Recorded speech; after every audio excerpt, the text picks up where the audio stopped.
Hi. So today we're going to talk about multiplicative functions.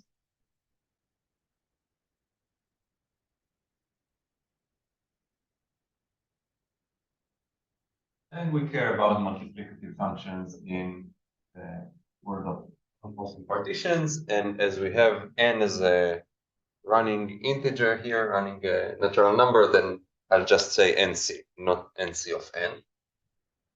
And before stating what multiplicative functions are and how we are using them, I'll first say what is the exercise we're going to solve. So recall that we've been already familiar with the non-crossing partitions of a sequence of n elements, or the numbers between 1 and n. And we've seen that the size of this set is the nth Catalan number, right? And recall that in the previous class, we talked about the set, we talked generally about for any poset, we had p to the 2, which was the tuples of elements in P such that one is smaller than the other. And we said that if I look specifically at non-crossing partitions of psi as n, taking it to the power 2, we said that I told you that this set is of size the third Catalan sequence, or the second, depending on how you count. And this is consistent with this claim in the sense that I want to prove something a little more general. I want to show that the number of I'll do it with the same color. The number of k multichains in NCN is the n plus 1 Catalan number. Now, I need to explain what this set is, and this is consistent with what I wrote here, because recall that, okay, I'll write down the definition first. So, but it is what you would expect. So the number of k multichains in NC, this set is the k tuples pi 1, pi 2, up to pi k, such that each pi I is in the non-crossing partition, and pi I is more or equal than pi I plus 1. Okay. This is the set that we care about counting now.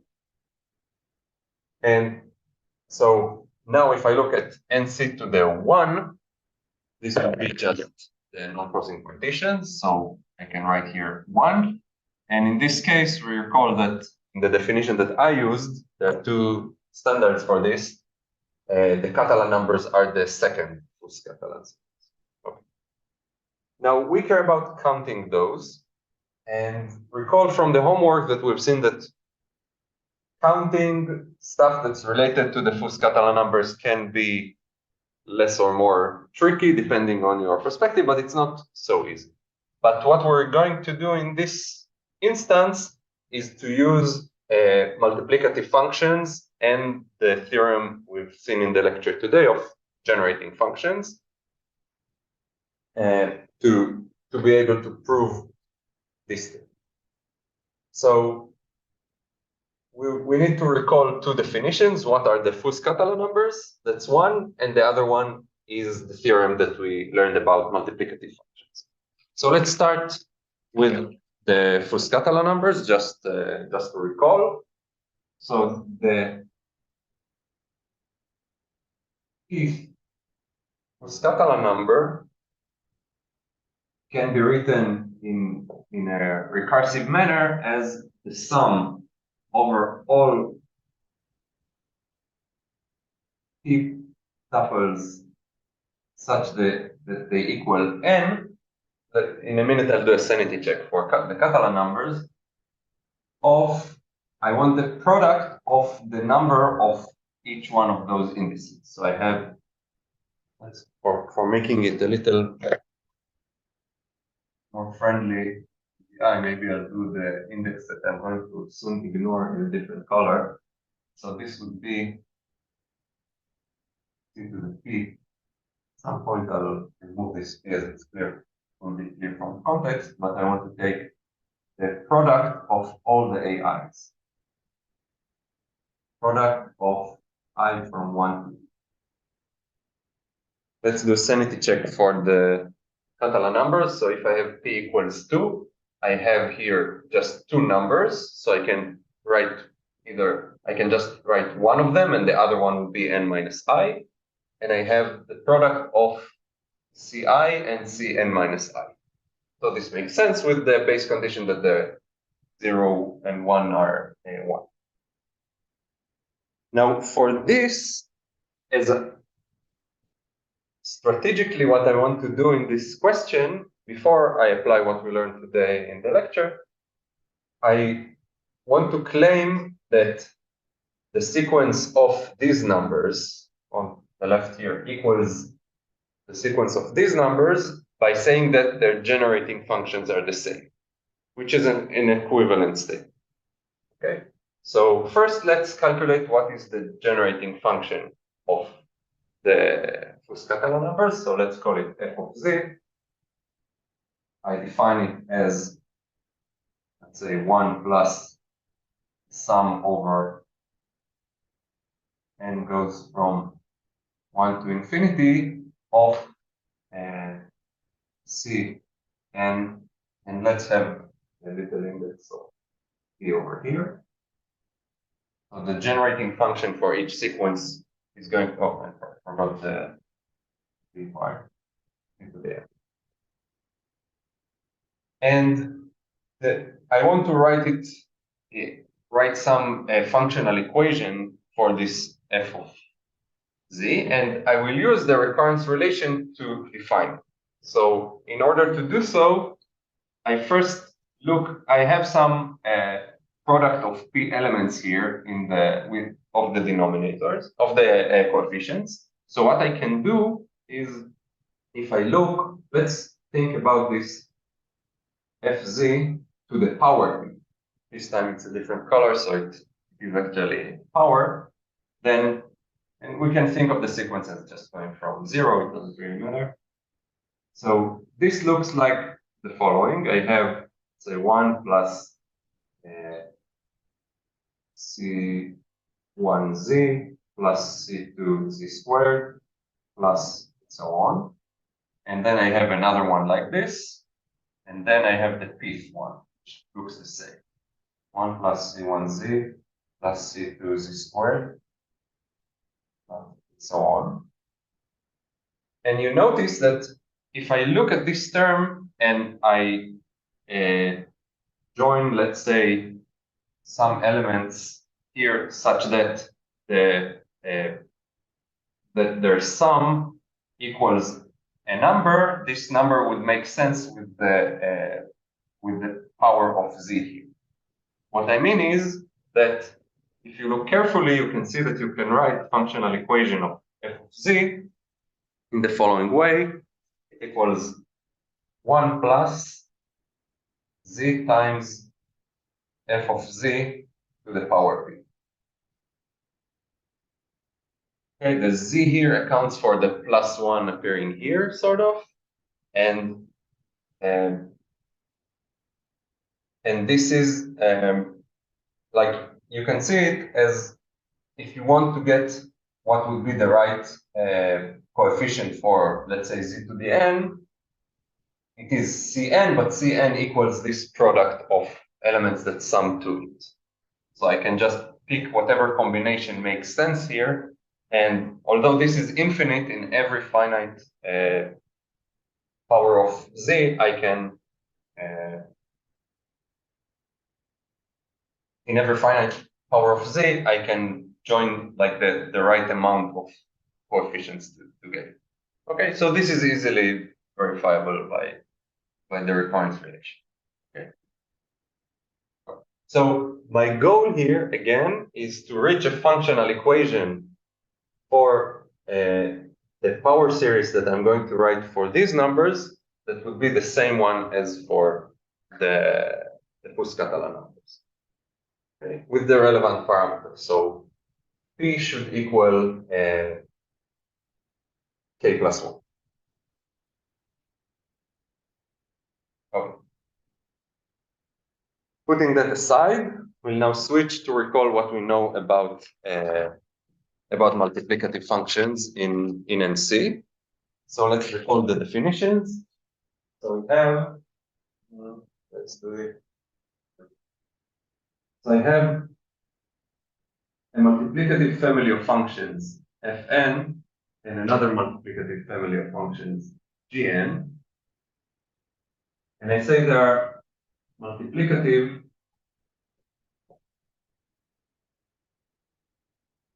in NC with determining sequences alpha n and beta n. These are numbers, these are functions. Okay, so I can write Fn of pi for pi and non-crossing.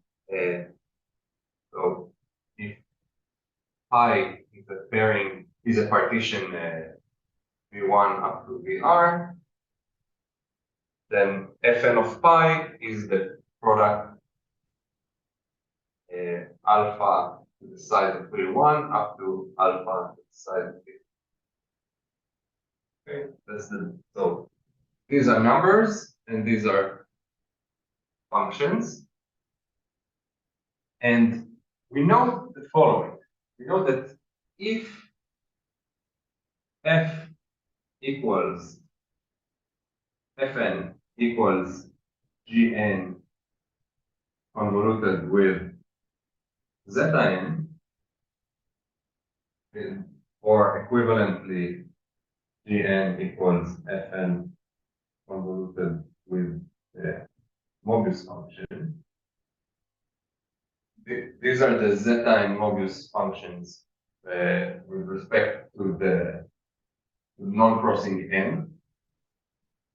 If this holds, then we learn the following: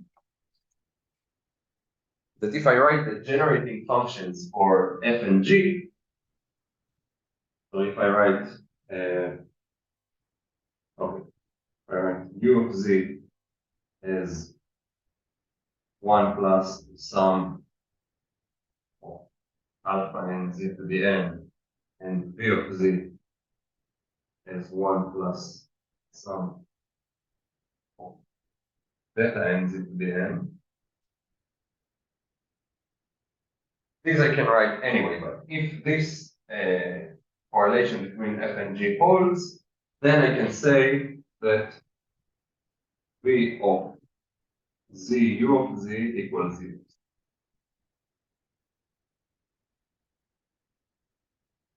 Okay. And there was another thing that we equivalently say, but we won't need it here. We also will not use the Mobius. Okay, so we have two sequences. This is a general statement. I haven't said anything about how we are going to apply in our exercise, but these are two sequences of numbers that are generating two multiplicative families of functions. And I say if those multiplicative families of functions satisfy this condition for every n, then the generating functions satisfy this correlation. Okay. Now we need to see how we can apply anything like that for our purposes. And the idea is that we have here a functional equation, okay, and assuming I can express the generating function of these numbers in a way that's that can correlate with the definition here, then if I get the same functional equation with the same basic conditions, as this one, I can say that these are the same numbers. Okay. So now we have a weird goal. We want to express these numbers, what we want to count, as a functional equation or as a multiplicative family of functions. Okay, so what are we going to do? I want to try to express this definition of the set as something that will in some way help me do that. So let's see where we start. So writing this one a little differently. So now we're fixing, imagine we're fixing n, and we're looking at the pi i's. So I can write down that pi 1 is smaller or equal than pi 2, smaller or equal than pi k minus 1 and pi of k. And I can write an additional condition that this one is greater or equal than 0, which is not providing any additional information. And now instead of saying, well, what's the size of the set of numbers applying corresponding to that, I can say, and let's call this number alpha of n. This is the definition, and we want to prove that this is satisfied. So I can say that alpha of n equals the sum over pi 1 more than pi 2 more than pi k and greater than 0 of 1. Right? I haven't provided anything yet. But this can also be written as the sum over the same thing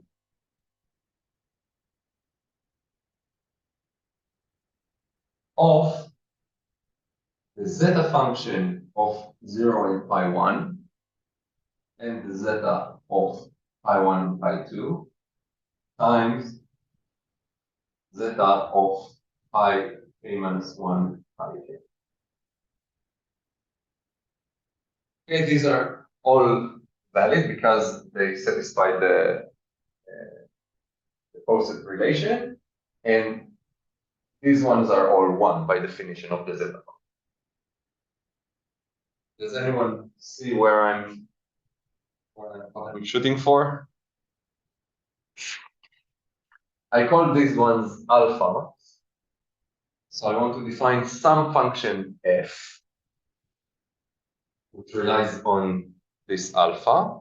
And what I wish this, so I would say, okay, fn is these are numbers, right? This is a sequence of numbers. I'm trying to find out what these numbers are. I don't know them just yet, but these are numbers. And I want to say that fn is the multiplicative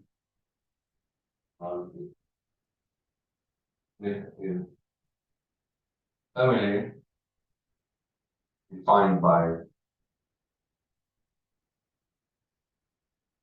the alphas. And what I want to claim, and I'll claim it and then we'll prove it later, is that that fn equals zeta convoluted with zeta convoluted with zeta. Is zeta multiplicative? Zeta itself? Zeta itself is a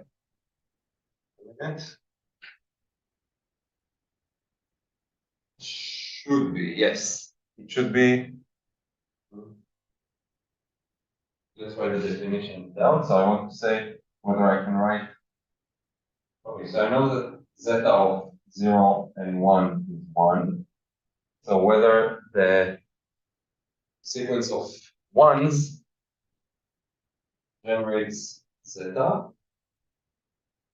and so for this condition to hold, what do I need? I need that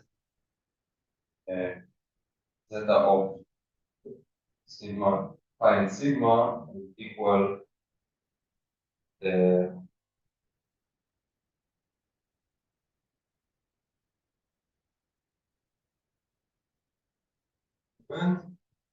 no, I'm sorry, it's a product. So I need to look at the interval pi and sigma. I need to look at the interval pi and sigma and break it down as some NC1 to the power R1 times NC n power Rn, some form. Okay, and if this would have been multiplicative, I need this value to be okay. This one can be called delta n. Okay, maybe use another letter, but it won't matter because this will be the product of zeta 1 to the power R1 times zeta 2 to the power R2 times zeta n to the power Rn.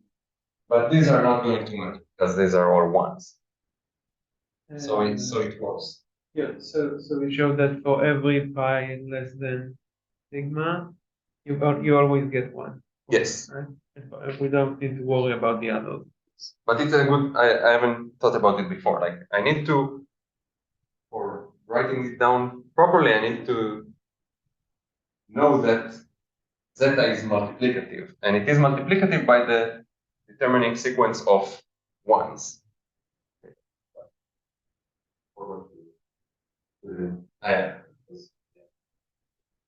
Okay, so zeta is multiplicative.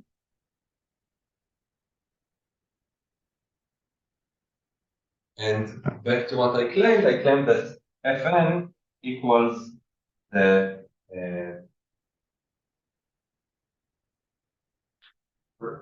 not recursive, but in every, the iterative application of the convolution of zeta with itself.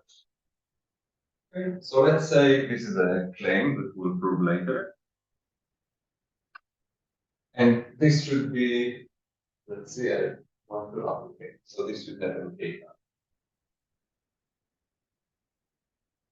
instances and k minus 1 applications of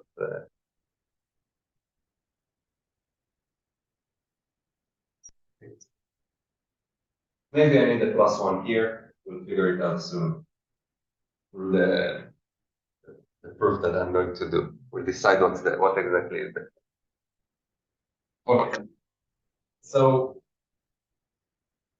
how is this going to be helpful for me when it comes to this theorem?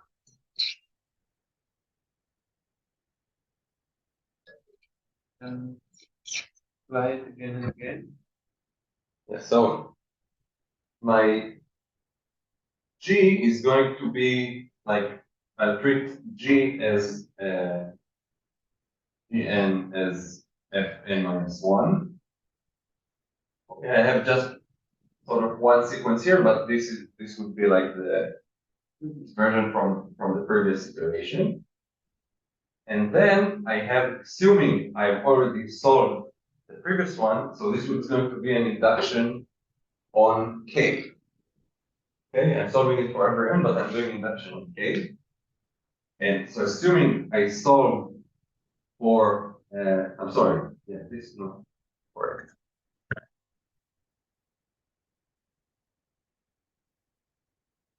Gn of K is going to be Fn of K minus 1. Okay, they have to be speaking within the same lattice. But so assuming I've already decided that my previous function is the previous multiplicative family is what I wanted it to be, satisfying the functional equation. Assuming I solve this, I can calculate it. I'm using this one to apply the theorem that we have seen for calculating. Okay. So let's see how it works out. So now we have the induction hypothesis.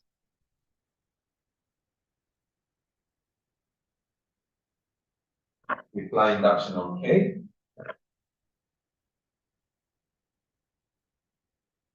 And the hypothesis is the following, that okay, so I need to write down the generating function for it. So if I write u of z as 1 plus sum alpha and z to the n, 20, and this one will have an index k.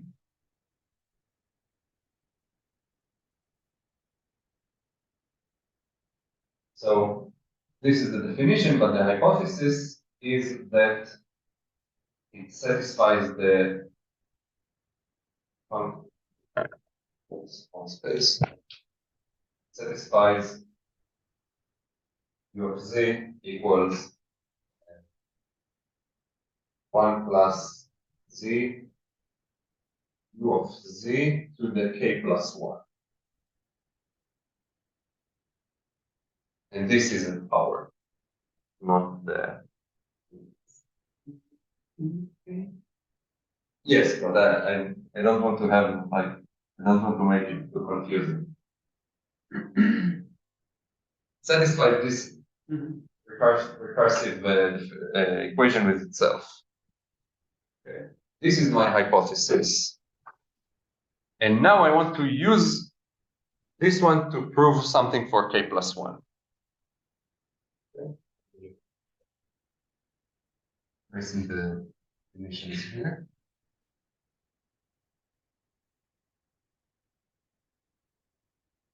Okay, so Fn now plays the role of, I'm sorry, Gn from the statement of the theorem equals Fn, say,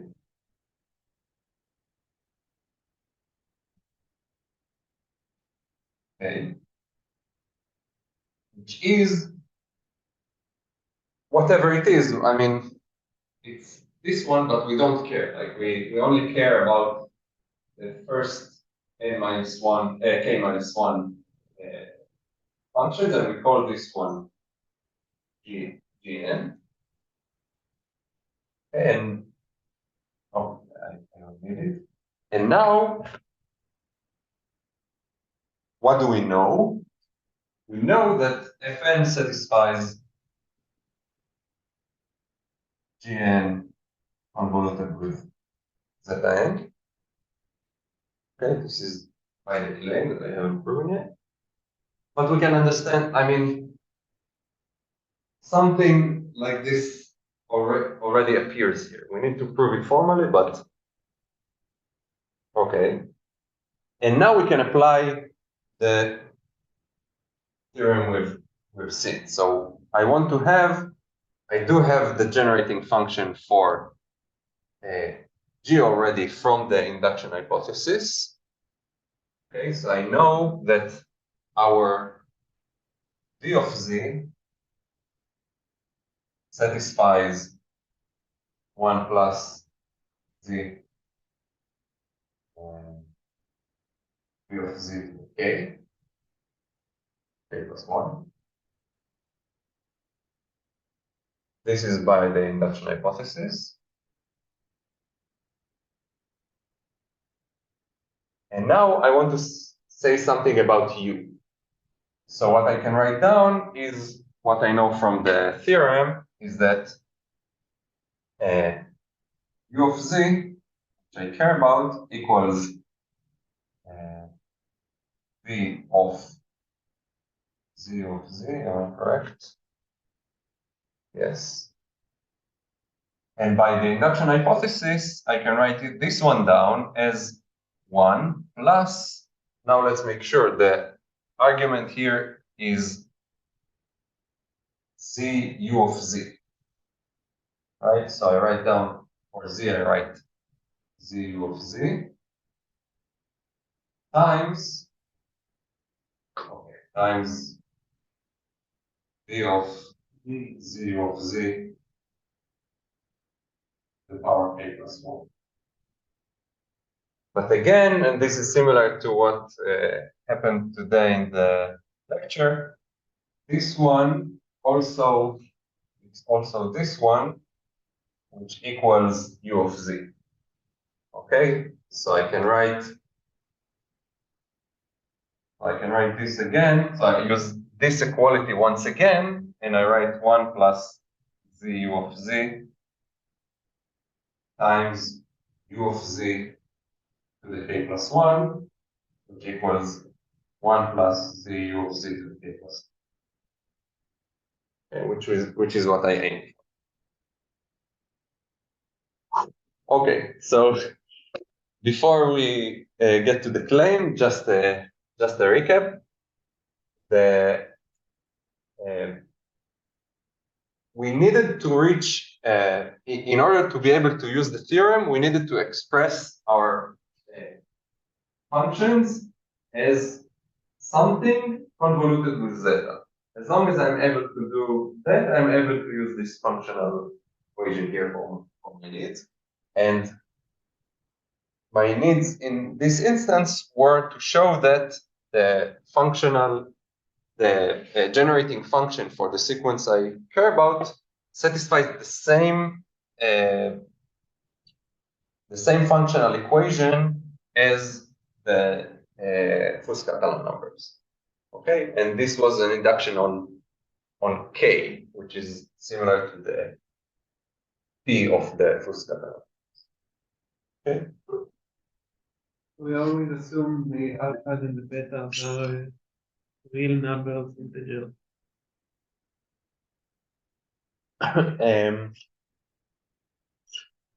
Why was it important here? Because because we're counting something. yeah, but the fact that you satisfy the same functional equation doesn't mean you have the same coefficients necessarily.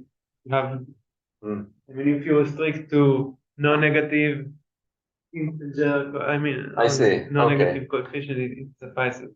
But otherwise. But if I would, I mean, clearly, if it's non-negative integers, it suffices, and this is the case for both sequences. But if I didn't assume it, can it be that? Oh, I think you can also verify that they have the same initial conditions. Yes, and, yes. And I didn't. Maybe I didn't say it, but yeah, I'm in the same initial. Okay, let's focus on the claim here, and we're done. Now we don't do this anymore.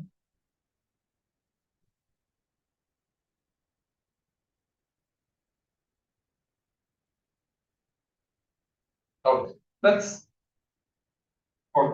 look at examples. So first of all, I want to say, let's first realize if we need here k or k plus 1. okay. Let's see. So I want, if I look at,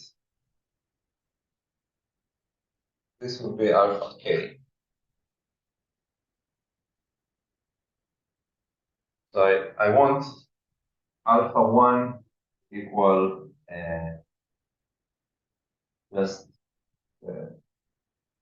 Catalan numbers, alpha n, I'm sorry, alpha 1 with the Catalan numbers, or yes, that's what I mean.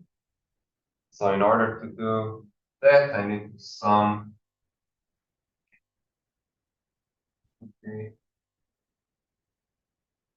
sum over k plus 1, because you have I think it's k plus 1, yeah. So let's see if the function f1 and it's going to equal what? By definition, this one of pi is going to be, and I have pi equals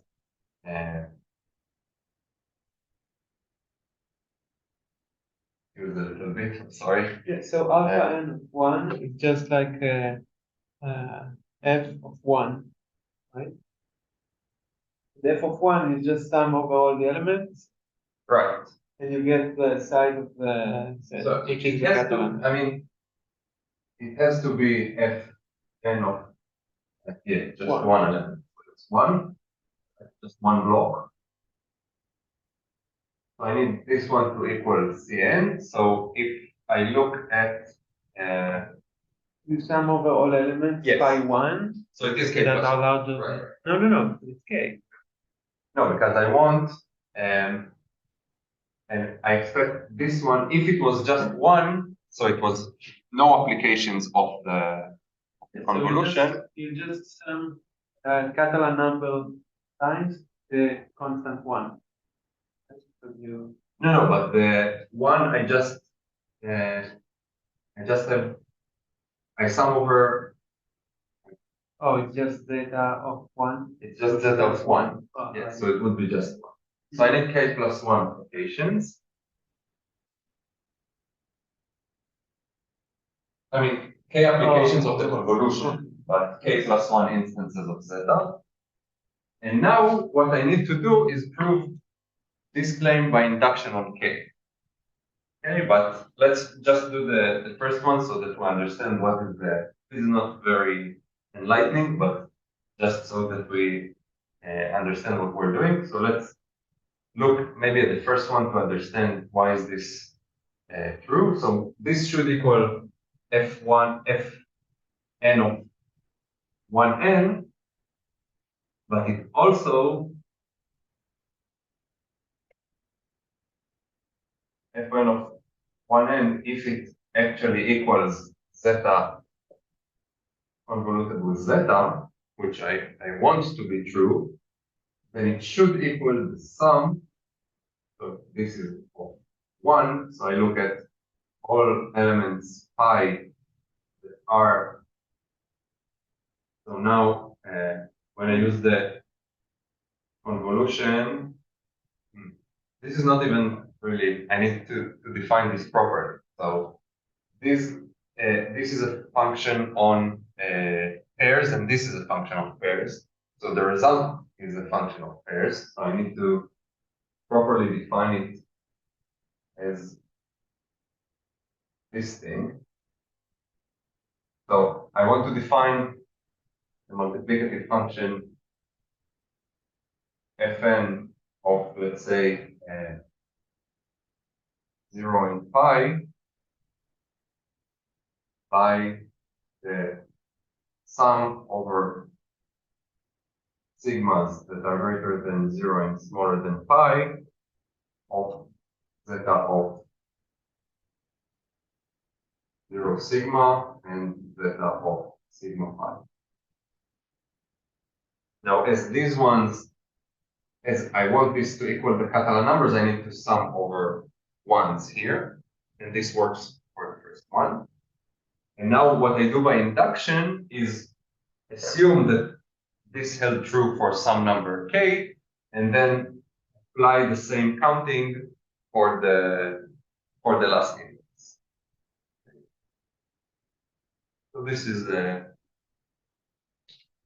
I'll probably make a mistake if I do it, try to do it till the end now.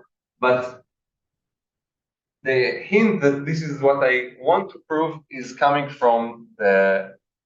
I think this is just the definition, right? When you open the definition of the convolution, you have like. Yes, this is the definition, but we've never done it. So, I mean, this is what you would expect if you'll have a direct definition of it. It's similar to matrix multiplication, right? Yeah, when you have. Oh, yeah, that's another way. It's similar to matrix multiplication. The more times you multiply, the more summands you need to sum over. But this is practically the same thing. Okay, so this is the end of the right? I want to say one more thing, which is not part of the notes, with regards to cumulants, which we're yet to define, even though we've already seen them. We've seen the letter kappa with regards to the central limit theorem a couple of weeks ago.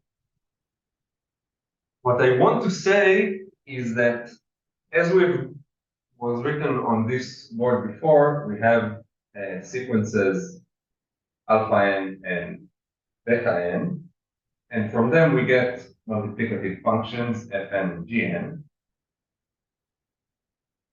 And if we have the relation that tells us that fn equals g convoluted with zeta, this basically means that these numbers encode the same information, just in a different way. Okay. Now, it will be helpful for us in many occasions to think about the alphas as the moments of the random variable, or as we have, if we just have the algebraic definition and not the analytic one, then this is just the distribution, right? The distribution is the moments of the, and if I have this and I can find numbers beta that encode that have create this correlation between those functions, it means that the betas are just another way to encode the same information about the random variable. Okay. Now, for example, if we look at the semicircular element, so let's have S semicircular.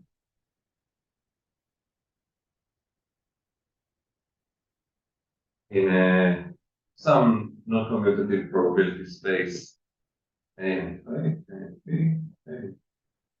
it is a semicircular element of, let's say, I can write either its radius or its standard deviation or the variance, but I can translate one to the other. I don't recall by heart what's the connection, but let's assume that we have the variance. Then we know that P of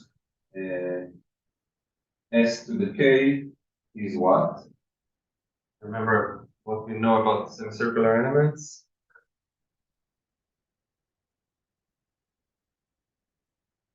Okay, so let's write 2K here. The odd ones are 0, and the even ones are the sigma to the 2K times the Catalan K. Right? So I want to now think of these numbers as the alphas. Let's write this as alpha K. And I want to find the numbers beta that help me satisfy this relation. And it's not going to be easy every time. Every time I see the Catalan numbers, I have like the feeling that something will behave nicely. And this is an infinite sequence. Although we can have a concise description of it, like we just have this name and feel like it's compact, but this is still an infinite sequence of numbers, different than 0. I can also write this down as sigma to the 2K sum over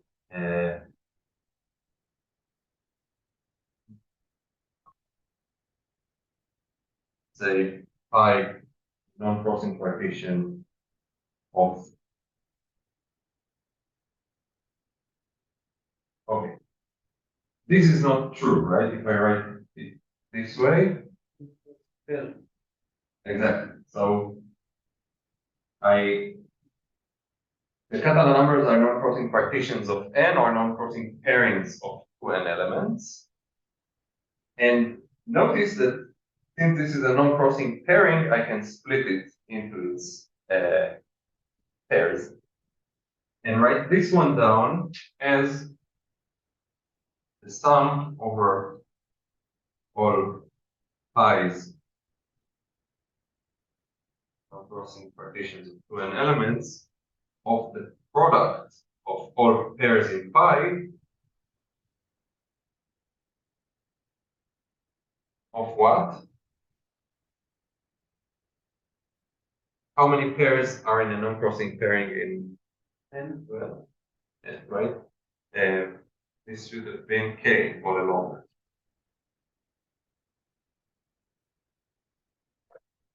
Well, so I should write here sigma squared.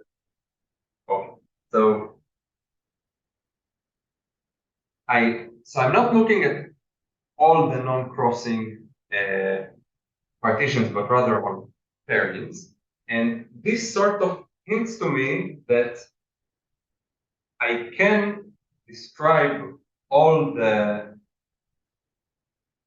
maybe it's not very clear, but if I think of this,